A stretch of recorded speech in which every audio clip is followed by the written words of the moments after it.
que le DAL 7 Bassanto est né. Voilà. Et on va faire un petit peu un tour, une présentation un petit peu. Donc dans un premier temps, moi je vais vous faire un petit peu un historique de ce qui se passe sur 7 pour présenter le décor.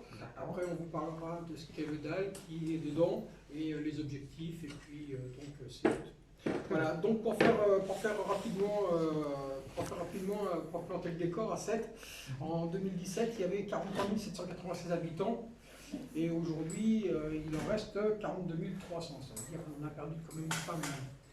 36% de la population a entre 60 ans et plus de 75 ans, et 14% de la population a 30 et 44 ans.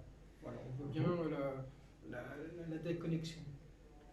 Le chômage à 7, il est de 11% 70 sur une population active en 2020.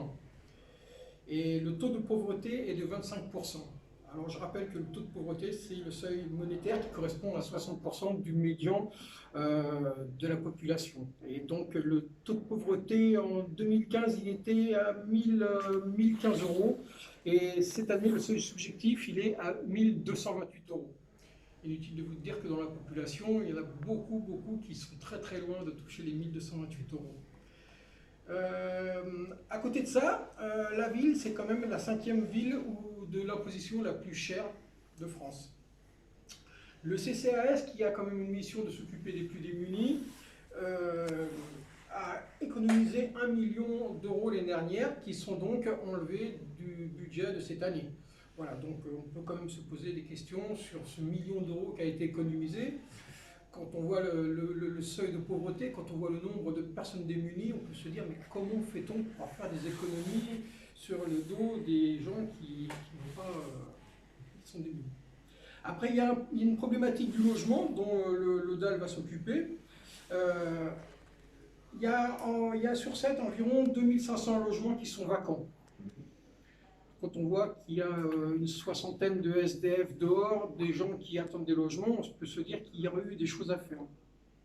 Des HLM en 2020, taux habitat, il y avait 3400 logements, dont 157 en foyer. Il y en a 752 à l'île de Thau et il y en aurait 349 entre la Corniche et les Salins.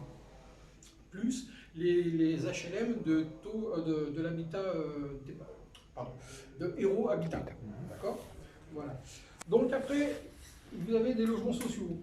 Vite fait, je vous dis ce que c'est qu'un logement social parce que les gens confondent. Un logement social, ça ne veut pas dire un logement pas cher, ça ne veut pas dire à la portée de tous. Vous avez le PLAI, vous avez le PLU, le PLS et le PLI, qui sont, suivant les degrés où ils sont, des financés à titre d'intégration, pour usage social, des locatifs sociaux, des prêts locatifs intermédiaires. On est loin là-dedans de pouvoir faire rentrer tous les gens qui sont dehors dans des appartements. Ça a beau être des logements sociaux, ça garde le social que le nom. D'accord ? Après, vous avez vu dans 7, il y a toute une tripotée de chantiers, des immeubles qu'on a fait sur le boulevard de Verdun, qu'on a fait, qui va être la ZAG Est. Ça aussi, ça va être des appartements qui seront, il y aura des logements sociaux, mais il y aura très peu de logements où les gens les plus démunis pourront rentrer. Donc la problématique va être toujours la même. Donc comme je vous disais tout à l'heure, on a 60 SDF qui sont dehors, voilà. C'est pas toujours les mêmes, mais enfin ils sont là en permanence. Pour eux, il n'y a pas eu de solution de trouver. Je vous rappelle, comme ça, à titre de mémoire, qu'il y a eu un procès de fait contre les 35 SDF qui étaient au Mascoulet, pour lesquels on a réussi à avoir 13 mois, mais l'année prochaine, le problème va être le même, c'est-à-dire qu'ils seront dehors. Et le problème n'est pas du tout résolu. On a eu le problème aussi sur le boulevard Maréchal Juin où la Sahélite a foutu dehors 4 SDF sans se préoccuper des protocoles ni quoi que ce soit. Voilà, tout ça, ça fait partie un petit peu du décor de 7 et dans lequel on évolue et qui donne un petit peu la raison du pourquoi de la création du DAL. Voilà, donc je vais laisser maintenant Cathy, c'est Cathy qui va dire un petit peu le pourquoi. Plutôt qui sommes-nous? Nous sommes tous issus de secteurs social, professionnel et associatif. Bon, il y a une augmentation, comme disait Franck, de la situation de mal logement, expulsion. peu à peu, des reposes et des besoins d'hébergement d'urgence ou pérennes ne sont pas satisfaites. Après la création de plusieurs collectifs, nécessité de se mettre ensemble pour plus d'efficacité. Voilà, donc on est plusieurs collectifs et on a décidé de se mettre tous ensemble pour pouvoir faire des actions avec le DAL. Parce qu'il y a énormément de gens qui sont dehors, qui ont besoin d'être logés. Des gens qui ont des loyers beaucoup trop chers, des gens qui sont dans des logements insalubres. Donc voilà, on va être là pour répondre à cette demande. Voilà. Alors, juste une petite... on peut se demander pourquoi on a choisi le DAL. C'est parce que le DAL, il a une image. C'est une association qui est connue depuis 1990. Et il est connu et reconnu par les pouvoirs publics. Et depuis le droit du DAL, depuis 2007, il y a eu la loi DALO, il y a eu le droit au logement constitutionnel, enfin le droit constitutionnel au logement, et le droit au logement est érigé comme un droit fondamental. Alors, dans le concret, ça n'a pas donné des résultats excellents, mais c'est quand même des avancées importantes. Et nous, on a pris le DAL parce que justement, c'était quelque chose qui pouvait être en lumière et mettre en lumière surtout tout le travail de toutes les associations qui vont se... Voilà. Alors, vous me demandez certainement quels sont nos moyens. Alors, nous allons mettre en place donc, des permanences pour accompagner donc, des personnes qui ont besoin de connaître leurs droits, ainsi que des documents dont ils ont besoin qui sont demandés souvent par les services administratifs. Ce n'est pas toujours très simple pour eux. Un autre moyen, c'est d'être très présent sur le terrain dans des actions collectives, soit en les organisant, soit en rejoignant des actions. Donc, créer un maximum d'activer des réseaux. Et enfin, d'être vigilant sur les spéculations immobilières, vigilant sur la hausse des loyers, sur la construction des HLM. Puis, comme on vient de commencer, il y aura certainement d'autres moyens plus tard, au fur et à mesure de nos actions et du temps qui va passer. La première action, déjà, c'est le 27 mars, la manif européenne.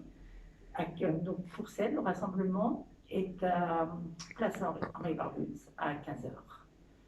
Voilà. Aristide Briand. Aristide Briand, pardon. Aristide Briand, parce que c'est la rue, oui. Aristide Briand à 15h. D'accord. Et vous avez des moyens de communication au niveau Facebook ou vous allez le faire? Oui, on a créé donc la page Facebook, la page Twitter, la page Instagram et puis voilà, on y va, plus les mails, on a contacté toutes les associations pour le grand rassemblement. D'accord. Je peux dire quelque chose, parce que je siège pour l'opposition au CCAS. Bon. Nous avons un problème sur l'ensemble de l'année 2020 de peu, autour de 2000 personnes au total qui ont eu des aides, très peu qui ont eu des aides pour l'eau, très peu qui ont eu des aides monétaires très faibles.